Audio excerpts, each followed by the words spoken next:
What if I told you it is possible to save 1 million by December? What if I told you so? Do you know it is very possible? Currently we are in August. We have 4 months: September, October, November, December. 4 months. So do you know it is possible to save 1 million before December ends, or by the last day of September?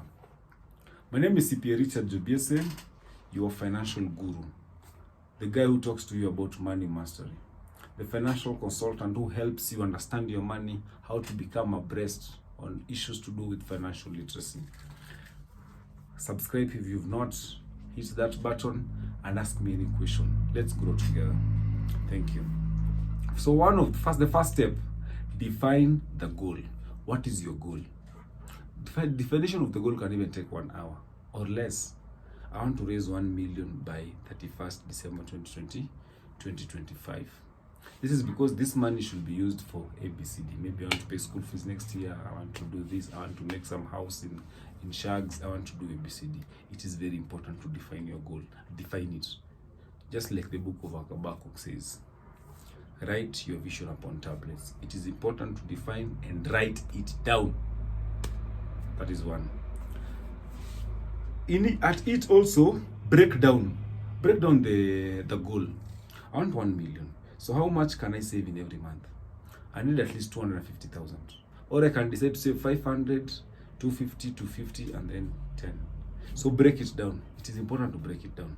But I always ask you to start with the hardest bit, the major part of the money. You can say I want to save 500 by the end of the first month. Then the second month I'll do 200. The third month I'll do 100. The fourth month I'll do 150. And then the fifth month I'll do the end. So break it down. So after breaking it down, come and work at how do you maximize your income. That is what is important. So what have you been doing? How much do you get? You get 20,000. How much have you saved from January to now, the end of August? How much have you saved? You've saved 100k. What can you do with 100k? You can decide to take your 100k and put it in a car wash business. Once you put it in a car wash business, it will multiply or it will compound. Take this money, put it in MMF. Of course, MMF will give you 7% divided by 12. That is roughly 1% per month. For 3, that is 3%. So will that give you the money? The other bit is about what else can you do with whatever you've saved. Let's assume it is me.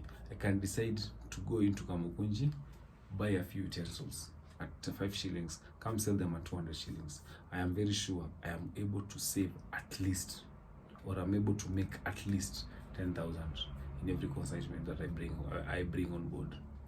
So make sure you have done what you have accumulated, or you have expounded, or you have compounded your income. The third step is saving vehicle.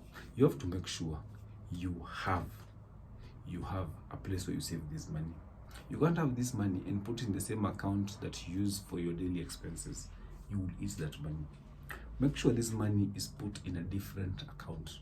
Give it a different account. You can decide to use M-Pesa. You can decide to use lock savings. But again, something else in the savings, is it possible to reinvest it back?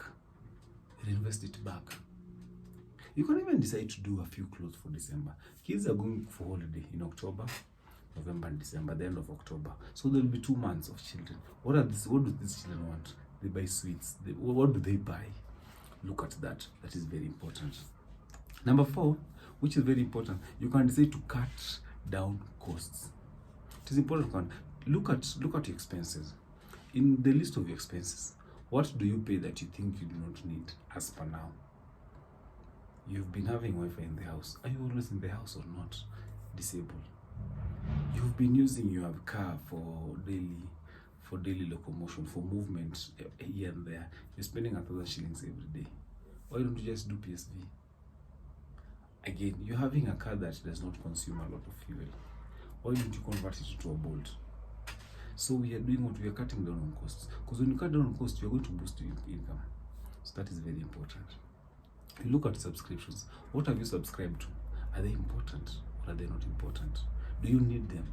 do you just want them? It is important to decide whether you want the wants or you want the needs. Needs are what you cannot do without.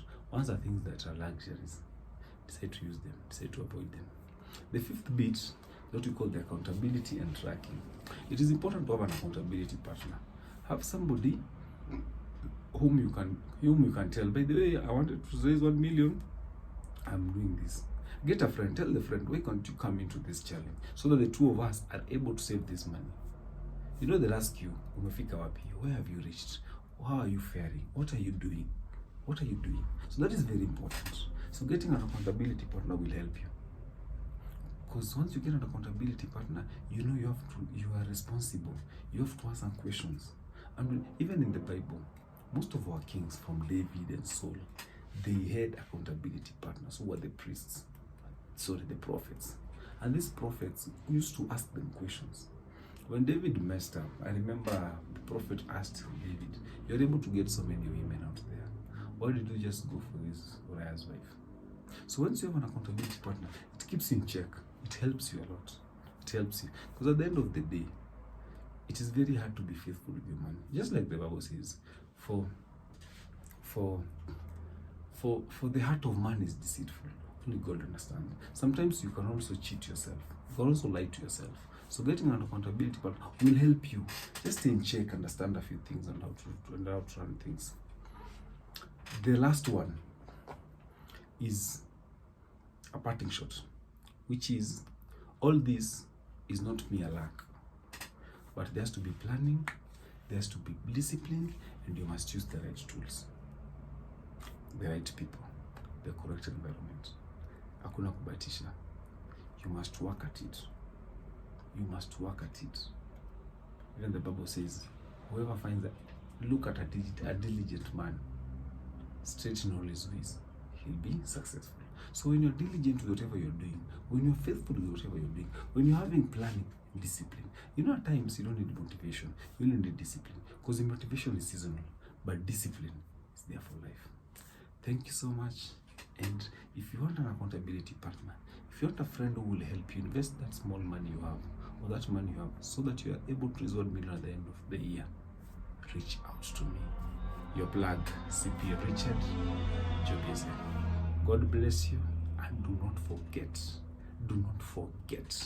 to subscribe. Whoa!